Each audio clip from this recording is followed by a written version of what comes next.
Kaya ako sinasabi to guys, para at least meron po tayong idea. Dagdag kaalaman po yan, sana po is makatulong. Binibili talaga ang Boss Mel Custom Seat ng original na foam. Yo, what's up guys? So, dito tayo sa Boss Mel Custom Seats, Dasmariñas branch.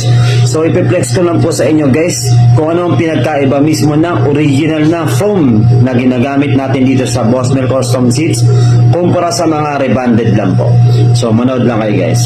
Yun guys, nandito tayo ngayon sa production area, no? Kung mapapansin nyo guys, na nagawa na pala to sa labas. Pero, i-flex ko lang sa inyo kung ano yung difference mismo ng foam, ng original foam kumpara sa mga rebanded lang. Okay. So, para sa'yo, ito si Jason, isa sa mga senior staff ng Boss Mel Custom Seats.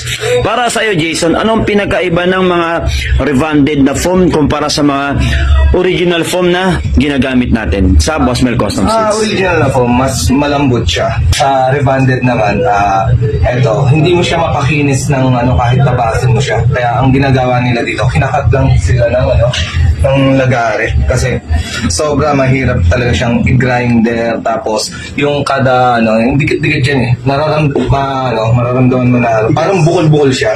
Okay. Matigas yan. Gawa siguro ng, rebanded, mas pinagdikit-dikit lang siya ng parang glue para mabuto na ganito. So, anong pinagkaiba nilang pag tinabasan ng rebanded kumpara sa original foam? Mas makinis yung original na foam tabasan. So yun guys, no, kung mapapansin nyo, ibang-iba talaga yung tabas kapag once na original foam talaga yung gamit. Right? So kuwang-kuha natin yung tamang hubog at higit sa lahat, yung kantuan mas mapapalabas natin. What I mean, yung kantuan mismo ng tabas na gusto nyo. So para sa'yo, ano yung pinaka mas best option, mas advisable talaga kung gagamit tayo ng foam, syempre? Siyempre sa original pa rin tayo. Okay. Kasi hindi siya yung umiimpes katagalan. Alright. Tulad ng mga rebanded. But ito yung umiimpes katagalan. Alright. Kaya sa original, kahit tumagal siya, ganun pa rin siya abuti ng taon, talagang hindi siya bumabago. So, okay. Subok naman natin. So, guys, no, ito ako mismo, i-flex ko sa inyo. Kung ikukumpara natin, si rebanded, ito siya. Yan nga, matigas, okay. Katagalan pag ginanya, tulad na sinasabi ni Jason, para lang siyang pinagdikit-dikit. Tama ba, Jason? Tama. Pero parang kinompress lang siya, pinagdikit, ginamitan ng something rugby or glue para mabuo ng ganito. Unlike sa quality mismo ng mga original na foam na ginagamit natin dito sa Boss Mel Custom Seats. Guys, kung ano yung itsura ng foam ng mga motorcycle seats nyo, parehas lang po tayo. Okay? So, ito po ang itsura niya. Alright. Yan. Firm siya, parang matigas pero babounce lang po. At ang maganda rito sa original foam guys, hindi siya basta-basta lumulundo. Okay?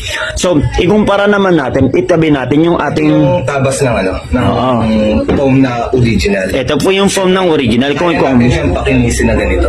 Alright. Original na foam. Hindi sa rebanded, kailangan mo pa siyang takpan ng ganito, ng manipis na foam na to para lang maitago natin yung Yung lubak-lubak na itsura. Ganun siya. So guys, ito flex natin. Ito, pag tinabasa natin yung original foam, kitang-kita nyo naman, kitang-kita nyo naman. So quality siya. Yung pinakahubog niya nandoon pa rin. Actually, mas madali nga natin lagyan ng yung mga kantuhan niya eh. Alright? Buhay na buhay yung mga kantuhan guys. Alright? So, kasi original foam talaga yan. Stock seat po mismo to So, ito nakikita nyo maliit guys. Ito po yung foam na ginamit namin na sa amin mismo. Dito sa Boss Mel Custom Seats. Ito yan mismo. Binibili talaga ang Boss Mel Custom Seat ng original na foam.